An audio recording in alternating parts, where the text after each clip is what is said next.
يا نبينا الهادي العدناني يا سر نور الأقواني يا نبينا الهادي العدناني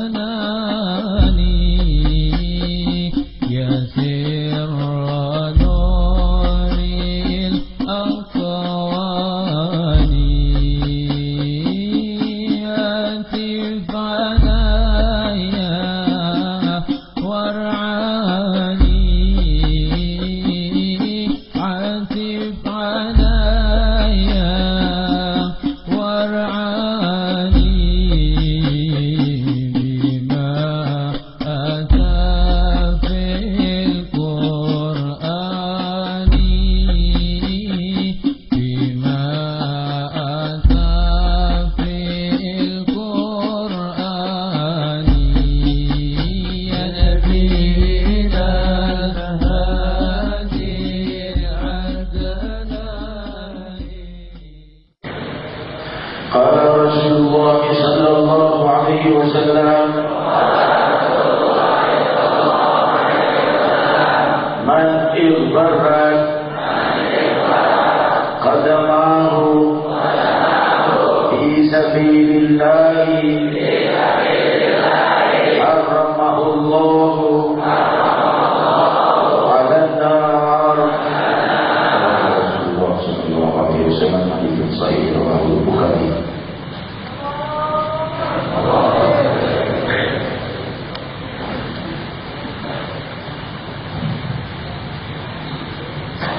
Assalamualaikum warahmatullahi wabarakatuh. Hamdan li rabbil khassana bi Muhammadin wa anqadhana min dhulmatil jahli wad dayajin. Alhamdulillahi alladhi hadana bi'abdihi al-mukhtar man da'ana ilayhi bil-idni wa qad nadana labbaika ya man dallana wa hadana. Sallallahu wasallam wa baraka alaihi wa ala alihi. Alhamdulillahi alladhi jama'ana fi hadzal mahdar wa fi hadzal ijtima'. Tingkah puji kehadirat Allah Subhanahu wa ta'ala, Maha Raja yang tunggal dan abadi, berjatuhan seluruh kekuasaan dan penguasa dan tetap Maha Abadi Allah Jalla wa Ala, yang penguasa dari zaman ke zaman, sebelum terciptanya waktu dan zaman, sebelum berputarnya bulan dan matahari dan bumi, sebelum tercipta siang dan malam, dan sebelum tercipta seluruh kehidupan. Sang pemilik kehidupan menghamparkan bermiliar kehidupan yang selalu berganti dengan kematian mengikuti waktu dan zaman. Dialah Allah yang terlepas dari keterikatan dengan waktu dan zaman. Justru dialah Allah yang mengikat dan mengatur waktu dan zaman. Jalla wa ala subhanahu wa ta'ala yang maha luhur, terlepas dari keterikatan pada kebutuhan pada setiap makhluknya. Justru setiap makhluk yang hidup, disadari atau tidak disadari, terikat kepada Allah Jalla wa Ala. Tiada satu kehidupan yang lepas dari kekuasaan ilahi. Tiada satu kehidupan yang tidak dimiliki oleh Allah. Dan tiada pula satu jengkal bagian di langit atau di bumi yang bukan milik Allah Jalla wa Ala. Hadirin hadirat yang dimuliakan Allah, Maha suci Allah yang maha menguatkan jiwa hamba-hambanya dengan datangnya goncangan fitnah dan kerusakan akidah. Allah memilih hamba-hambanya dan menguatkan mereka, entah dengan pemikiran sendiri atau dengan nasihat, atau dengan melihat atau dengan mempelajari, Allah menguatkan akidah mereka hingga tidak bisa terguncang dengan fitnah sebesar apapun. Telah mengalir fitnah dari zaman ke zaman kepada para nabi dan kepada para salihin, dan para nabi dan salihin tetap mulia dan diabadikan oleh Allah, dan para pembawa fitnah tenggelam di dalam kehinaan yang abadi jika mereka tidak bertaubat. Maha suci Allah yang maha menguatkan jiwa kita untuk tidak menyembah selain Allah. Maha suci Allah yang membuka kesempatan bagi para pendosa untuk mendekat kepada Allah. Maha suci Allah yang menghidupkan para ulama dan salihin menuntun kepada keluhuran. Fajazahumullah khairul jazaa. Doa dan munajat untuk para da'i Allah dan para salihin sepanjang waktu dan zaman. Hadirin hadirat yang dimuliakan Allah. Demikian Allah Subhanahu wa ta'ala menuntut umat muslimin muslimat untuk selalu berada di jalan keluhuran dan menjadikan para ulama sebagai wurrathun Nabi, sebagai para pewaris Nabi Muhammad sallallahu alaihi wasallam. Sebagaimana hadis riwayat Sahihul Bukhari, ulama warathatul anbiya, para ulama adalah pewaris para nabi. Maha suci Allah Subhanahu wa ta'ala yang dengan memujinya terluhurkanlah jiwa, yang dengan memujinya semakin besar seorang hamba ingin memuji dan memuji Allah, semakin Allah buat keadaannya terpuji.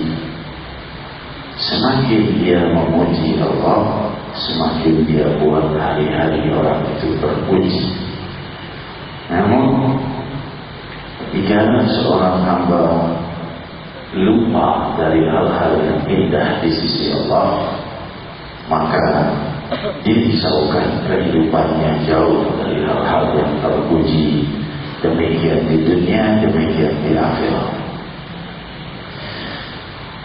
Memuji Allah adalah hal yang lazim dan hal yang pasti ada bagi mereka yang mendalami keagungan Ilahi.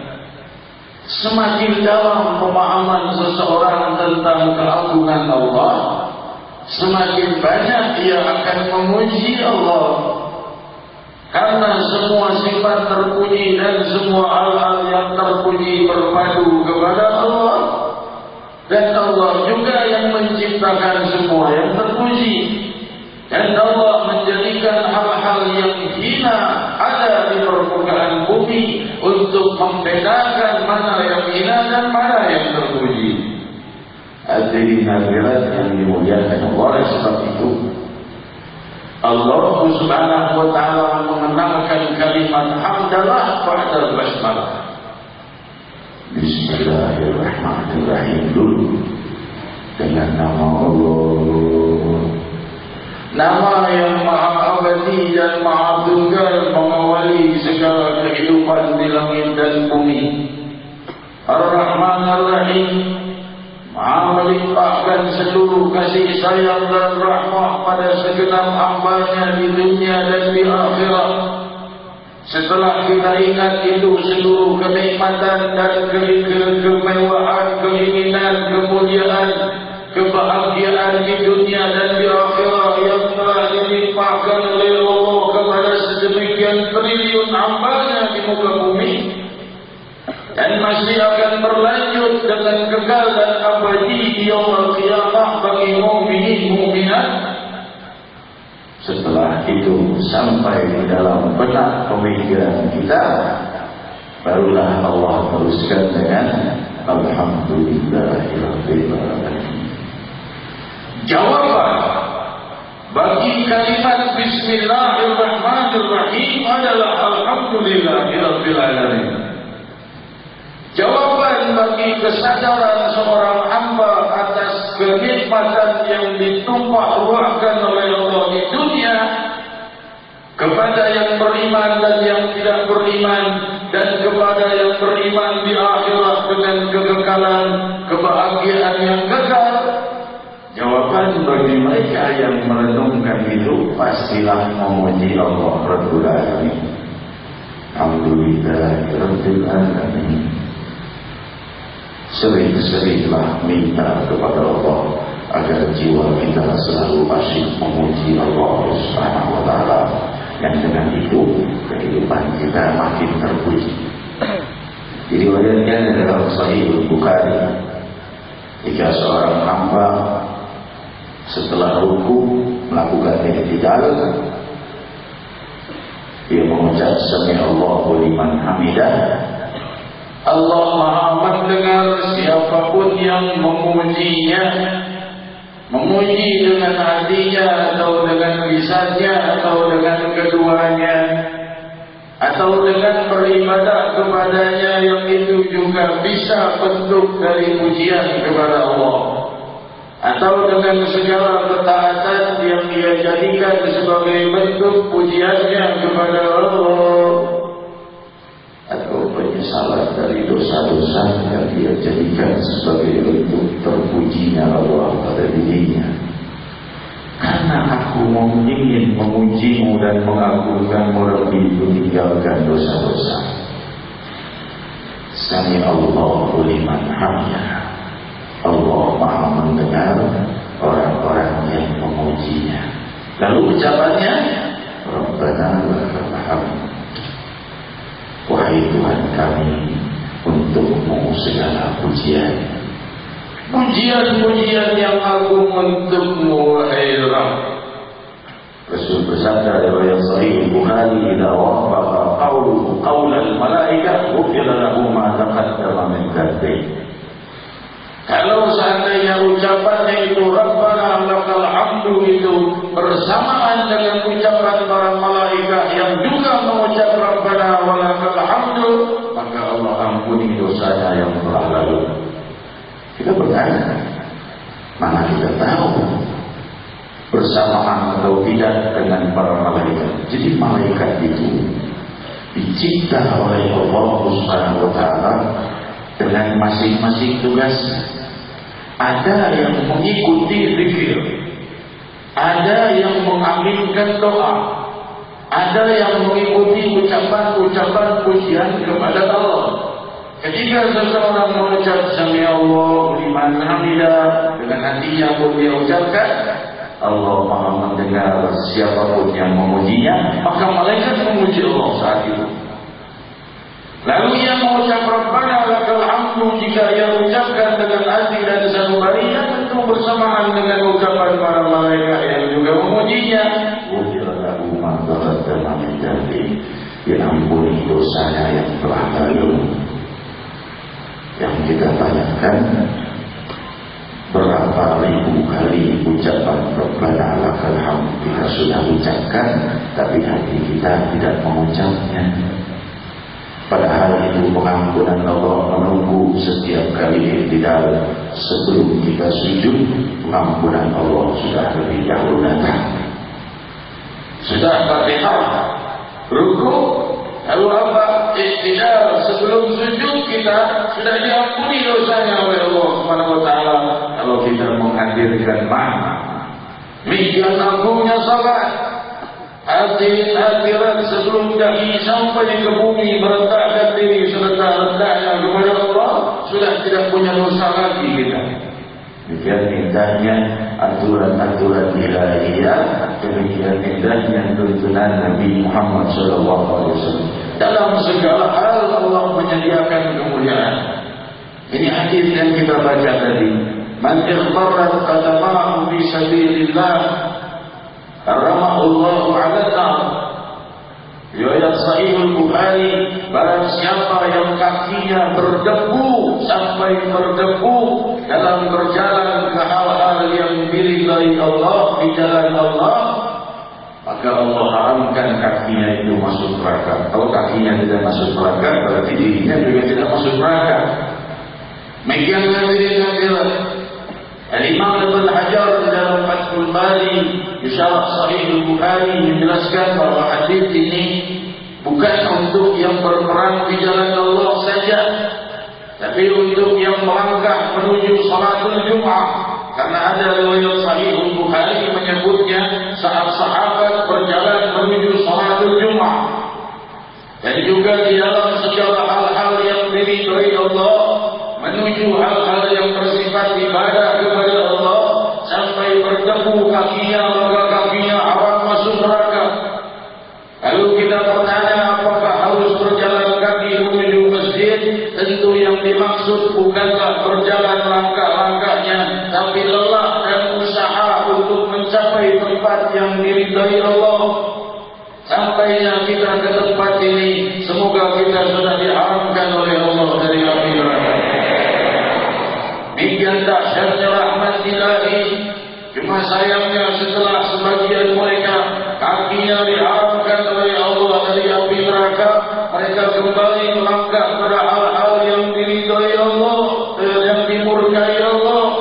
Demikian keadaan manusia dalam siang dan malamnya, maka beruntunglah mereka yang selalu menuju tempat yang mulia dan mengikuti sunnah sang Nabi. Ini lebih mudah. Tempat yang mulia, majelis taklim, majelis zikir, masjid dan lain hal-hal seperti ini menuju di jalan Allah.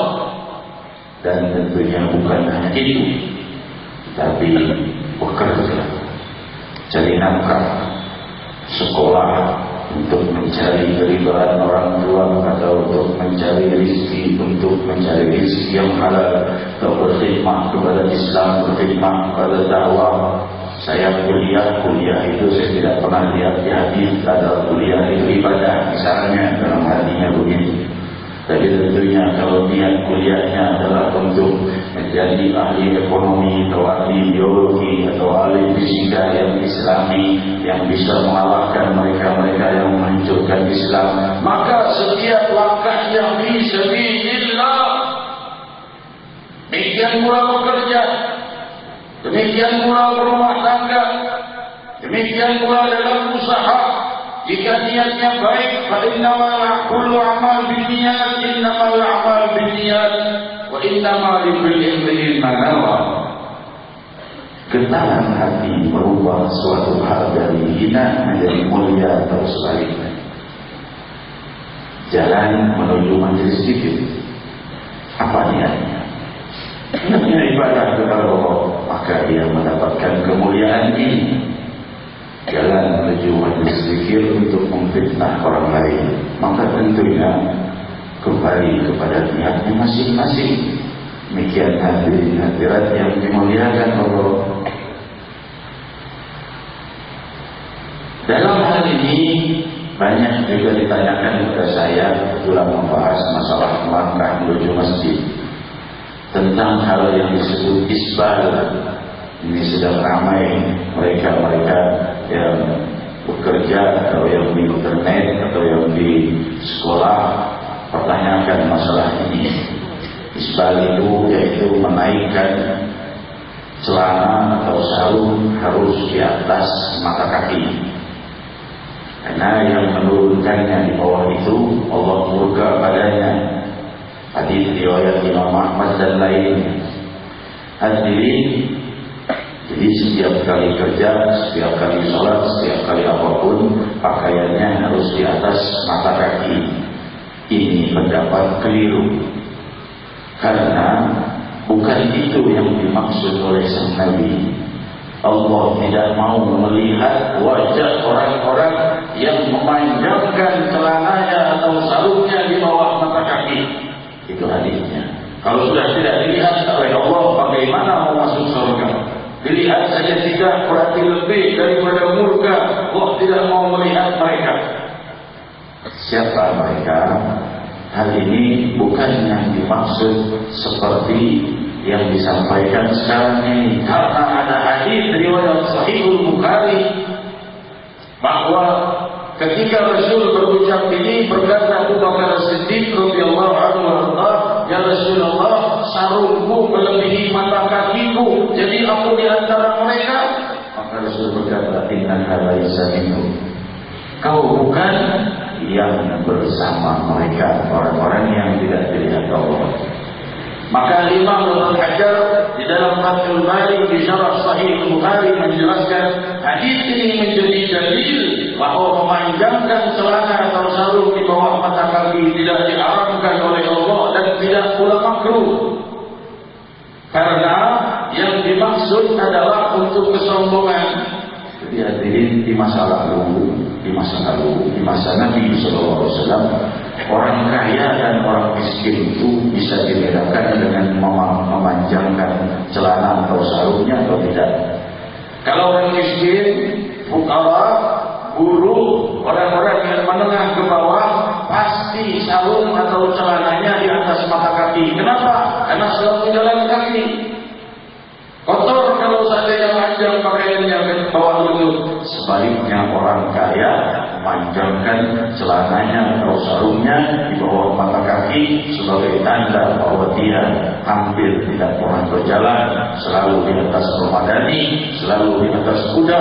Oleh sebab itu dipanjangkan celananya atau sarungnya sebagai tanda, ini aku orang kaya. Kira-kira begitu. Ini pengharaman dari Nabi SAW.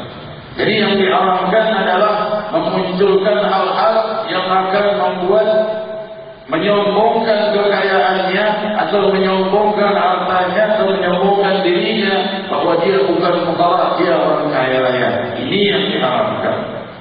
Jadi demikian dijelaskan oleh Imam Ibnu Hajar di dalam Fathul Bari. Buktinya Sayyidina Abu Bakar Siddiq memanjangkan pakaiannya, celananya atau sarungnya di bawah mata kaki, dan Rasul berkata, kau bukan dari golongan mereka yang tidak dilihat oleh Allah atau golongan yang dimurkai Allah. Jadi jelas sudah bahwa yang dimaksud adalah hatinya.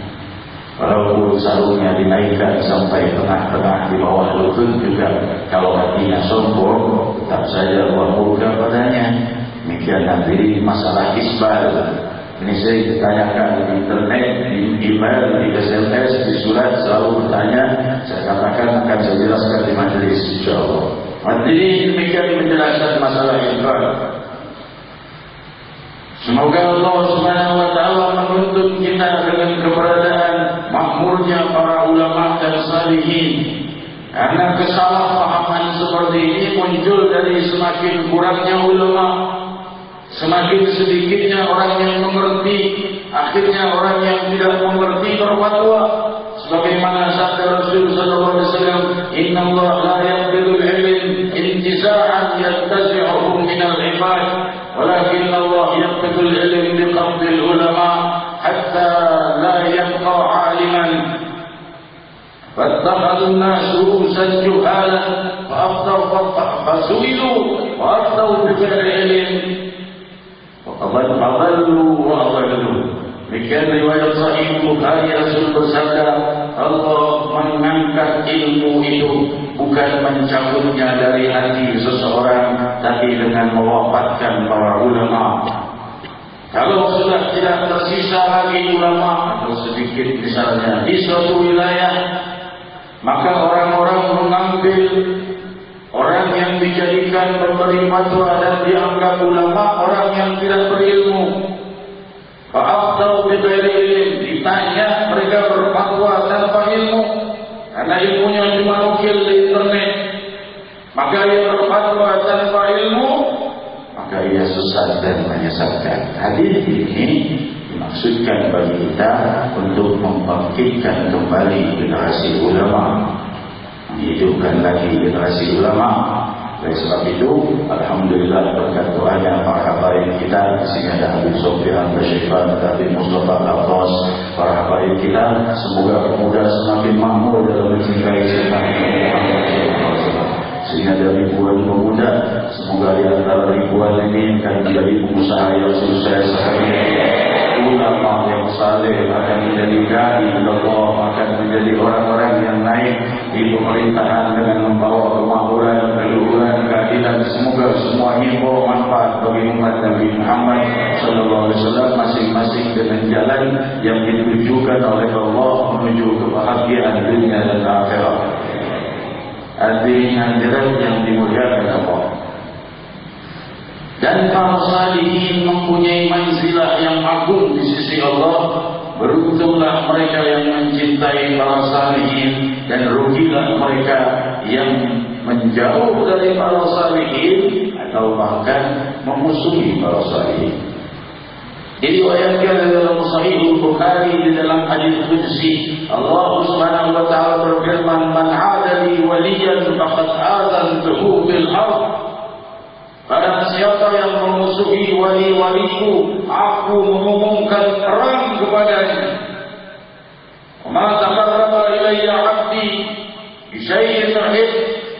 Maka dia adalah seorang hambaku mendekat padaku, mimma tarattuhu alaih, dari hal-hal yang sudah aku wajibkan.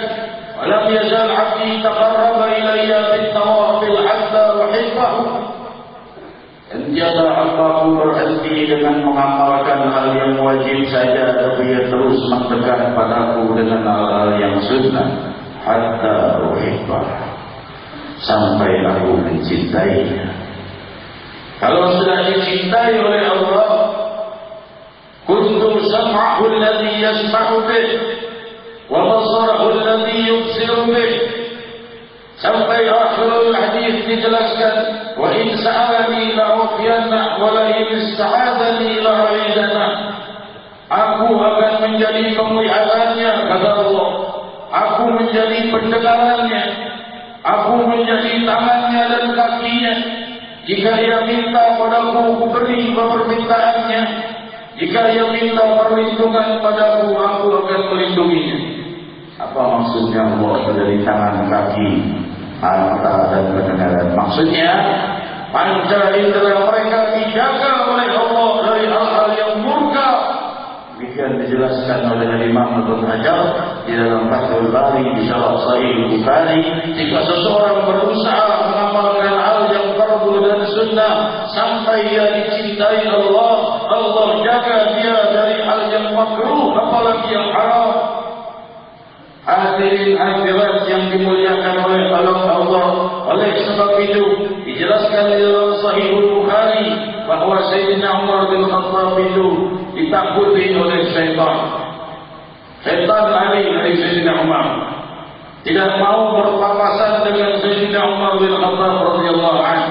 Dan Imam Nawawi menjelaskan dalam Syarah Nawawi al-Sahih Muslim bahwa ini bukan hanya untuk Sayyidina Umar, tapi banyak para sahabat dan salihin yang terjaga daripada gangguan dan bahkan dijauhi oleh syaitan. Hadirin hadirat, berlandaskan firman Allah, "Inna ibadi laisa laka alaihim sultan."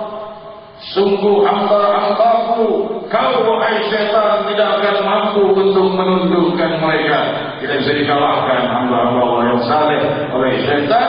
Allah beri kekuatan hingga syaitan tidak mampu berdekatan dengannya, jangankan menggoda. Hadirin hadirat, demikian Allah Subhanahu wa taala memuliakan mereka sehingga Rasul sallallahu alaihi wasallam menjelaskan dan mengajarkan kepada kita untuk bersalam kepada hamba Allah yang saleh setiap kali salat. Setiap kali kita tahiyat membaca assalamu alayna wa ala ibadillahi shalihin. Rasul bersabda riwayat Sahih Bukhari, barang siapa yang mengucapkan kalimat itu di dalam salatnya, maka Allah sampaikan salamnya itu kepada seluruh hamba Allah yang saleh di sama'i wal ardh, di langit dan bumi. Allah sampaikan salam dari orang ini kepada semua hamba Allah yang saleh di langit dan bumi, yang hidup atau yang wafat. Salamnya sampai setiap kali kita salat. Kalau tahiyat mengucap assalamu alayna wa ala ibadillahi shalihin, salam sampai pada semua hamba Allah yang saleh. Ketahuannya di hari kiamat, hamba-hamba Allah yang saleh, kita jangan merasa tidak kenal dengan mereka. Saya tidak kenal dengan hamba yang saleh. Di hari kiamat bagaimana? Kau bersalam kepada semua hamba Allah yang saleh. Yaumul kiamat kita bakal hamba Allah yang saleh akan melihat ini. Kita dikenal karena selalu bersalam kepadanya. Maka Makanya kalau mengucapkan salam itu hadirkan hati kita. Assalamualaikum warahmatullahi wabarakatuh. Itu menjalin silaturahmi dengan seluruh hamba Allah yang saleh. Demikian tingginya derajat hamba Allah yang saleh di mata Allah. Sampai dalam salat pun kita mengucapkan salam kepada mereka, disampaikan pada seluruh hamba Allah yang saleh di langit dan bumi. Demikian lebih lagi tentunya salam sebelum kepada hamba yang saleh kepada Sayyidina Muhammad SAW. Assalamualaikum warahmatullahi wabarakatuh. Dalam salat salam dulu kepada Nabi, salam dulu kepada salihin, baru dia mengucapkan syahadatain. Karena tidaklah seorang mengenal syahadatain kecuali dari Nabi Muhammad SAW dan daripada para salihin. Dan jadi mana orang bisa mengenal Islam kecuali datang dari Rasulnya Allah. Bukan Rasulullah lebih muliakan daripada Allah. Buktinya Allah jadikan tahiyat salam pada Nabi dulu, baru salam pada salihin, baru syahadah. Bukan berarti Nabi dan para salihin lebih mulia dari Allah, kan? Tentunya kita mengenal Islam itu dari Nabi SAW dan dari para salihin ulama yang mengajari kita sekenal Islam. Demikian hadirat baru sampai kepada keagungan asyhadu an la ilaha illallah wa asyhadu anna Muhammadar Rasulullah. Setelah itu selesai, belum tambah lagi salawat kepada Nabi Muhammad SAW. Demikian hadirat manzilatul Nabi sallallahu alaihi wasallam mubarak alaihi wa alihi. Dan berhati-hatilah bagi hamba-hamba Allah, kalau masih punya masalah dengan hamba Allah yang saleh, segera mundur. Karena Allah Subhanahu wa taala sudah mengumumkan perang padanya. Karena sebagaimana diriwayatkan dalam Sahih Bukhari, Sayyidina Sa'ad bin Abi Waqqas radhiyallahu anhu yang ketika diberi tugas menjadi pemimpin oleh Sayyidina Umar bin Khattab di Kufah, dipilih pemimpin di situ. Dari kami salah satu dari, kalau kita berada wilayah Kufah, dipilih oleh Sayyidina Umar bin Khattab. Ada orang mengeluhkan ini saat dengan provokasi Allah Muhammad yang memujinya dengan hatinya atau dengan lisannya atau dengan atau dengan perkataan kepada tidak mencabutmu dari kedudukanmu karena keluhan mereka, tapi karena hal lain. Sayyidina Umar tidak menjelaskan apa-apa. Maka Sayyidina Umar mengirimkan seorang untuk bertanya-tanya beberapa orang di Kufah. Ini saat Nabi wafat seperti apa nikahnya? Semua yang ditanya bilang dia baik, dia pemimpin yang adil, dia orang yang mulia. Semuanya memuji saat Nabi wafat. Ketemu satu orang namanya Abu Sa'dah. Bagaimana saat Nabi wafat? Penjahat, menipu, mengambil harta orang fukara, tidak adil. Apa Sa'dah sampaikan pada saat berdoa, sakit hati saat berdoa. Kenapa? Bukan karena dia membicarakan dirinya, tapi karena sebab itu Amirul Mukminin menjadi risau keadaannya dengan wilayah Kufah, padahal karena hanya satu orang.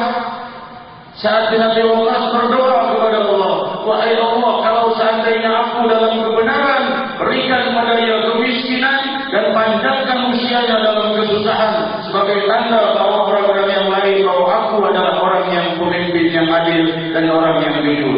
Jangan sampai orang bermakan fitnahnya. Maka di saat itu hadirin yang dimuliakan Allah, riwayatkan dalam Sahih Bukhari bahwa Abu Sa'dah ini sampai usianya tua renta, sampai alisnya menutupi matanya dari lanjut usianya, dan dia dalam keadaan gila, dan dia dalam keadaan miskin. Setiap hari berlari-lari jalan ke sana kemari. Kalau orang tanya, kenapa engkau ini seperti ini? Dia berkata, aku kualat karena doanya saat Nabi Waqqas radhiyallahu anhu. Jadi hati-hati terhadap para salihin dan aulia. Alhamdulillah kita mempunyai orang-orang yang saleh, para ulama yang saleh, orang-orang yang mulia. Semoga Allah menjadikan jiwa kita selalu mencintai mereka. Semoga Allah menjaga kita dari hal-hal yang menyakitkan hati mereka. Dan lebih tidak lupa kami berdoa agar sampaikan salawat dan salam kami pada Nabi kami Muhammad SAW. Bila kami semua berkumpul di tempat ini, ya Rabbi, bermunajat ke hadirat-Mu, meminta kepadamu segala kemuliaan yang Kau limpahkan pada hamba-hamba-Mu yang Kau muliakan, dari kenikmatan dunia dan akhirat yang tidak membawa kami pada kemurkaan-Mu. Tambahkan pada kami kenikmatan di atas kenikmatan, singkirkan segala kesulitan kami ya Rahman ya Rahim. Dan kami berdoa agar Kau datangkan hujan yang membawa rahmah, bukan hujan yang membawa musibah. Jauhkan dari kami hujan yang membawa musibah, jauhkan dari kami segala fitnah, dan redamlah segala fitnah yang muncul memecah belah muslimin. Rabbi, pecah belahkan musuh-musuh Islam yang menebar fitnah demi menghancurkan muslimin, demi menghancurkan Ahlus Sunnah wal Jamaah, demi menghancurkan para muhibbur Rasul. Rabbi, redamlah keadaan mereka, perbaikilah keadaan orang-orang yang jika mereka diperbaiki akan memperbaiki keadaan muslimin, dan celakakanlah keadaan orang-orang yang jika mereka tidak celaka mereka akan mencelakai muslimin. Ya Rahman ya Rahim, Allahumma afina wa zufina wa fadna wa zurna wa farij 'anna wal muslimin. Allahumma afina wa iyyahum jami'an syarr masa'ib dunya wa din. Allahumma aslihna wa aslih man fi salahihi salahul muslimin. Allahumma la tuhlikna wa ahlik man fi halakihi salahul muslimin. واغفر الغيث والرحمة ولا تجعلنا من الغافلين. وارفع واصرف عنا وعن المسلمين العذاب والبلاء والقحط والحرمة والظلمة وجميع أنواع الفتن والمحن والأمراض والأسقام ما ظهر منها وما بطن. وادفع اللهم عنا شر الطاغين والطاغين والمعتدين والظالمين بما شئت عاجلا غير عاجل بعافية وسلامة برحمتك يا أرحم الراحمين. برحمتك يا أرحم الراحمين. برحمتك يا أرحم الراحمين يا ذا الجلال والإكرام. وقولوا جميعا يا الله يا الله.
Semakin berjatuhan keinginan buruk di dalam jiwa kita, dan semakin jauh dari kita segala musibah dan cobaan.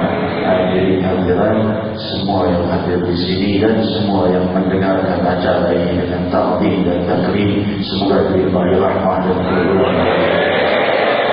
Sama-sama berdoa mendoakan muslimin, dan semoga Allah memberikan kemuliaan bagi kita di saat-saat yang dekat, dan berada pemilu untuk bangsa kita ini. Semoga yang maju adalah pemimpin-pemimpin yang membela Islam. Doakan semua calon yang akan naik, yang akan membela Islam, akan menegakkan kemuliaan Islam, yang mencintai Nabi Muhammad SAW dan membantu dakwah Nabi Muhammad SAW. Inilah doa yang diajarkan oleh guru mulia kita Al-Hafidh Al-Muslim Al-Habib Umar bin Habib. Kita bersama-sama melanjutkan doanya untuk keselamatan muslimin dan untuk naiknya pemimpin-pemimpin yang baik, dan jika di antara mereka yang masih dalam banyak kekurangan, semoga dibenahi oleh Allah Subhanahu wa taala. Ya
hadirin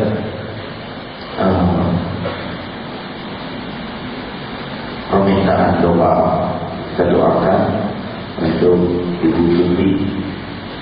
Beliau ini dari Raksiki Irian Barat, satu-satunya pengusaha wanita yang membangun musola di radius sekitar 40 km, tidak ada masjid, tidak ada musola di Irian Barat, kira-kira 100 km, lebih dari 60 km dari Raksiki. Itu cuma ada satu musola itu pun selalu dirongrong oleh orang-orang yang non-muslim untuk segera dirobohkan. Jadi pengusaha ini, Ibu Vivi ini berjuang untuk terus mempertahankan musola itu dengan segala keterbatasan, dan dia mohon doa karena beliau akan maju menjadi calon legislatif supaya lebih kuat di dalam pemerintahan. Dan doakan bukan hanya supaya beliau berangkat, tapi agar selalu diberi kemudahan oleh Allah. Juga calon-calon legislatif yang hadir bersama kita di sini, Bapak Abdul Razak, Bapak Haji Ashraf Ali, dan seluruh calon legislatif yang akan naik membela Islam agar diangkat oleh Allah di seluruh provinsi di Republik Indonesia.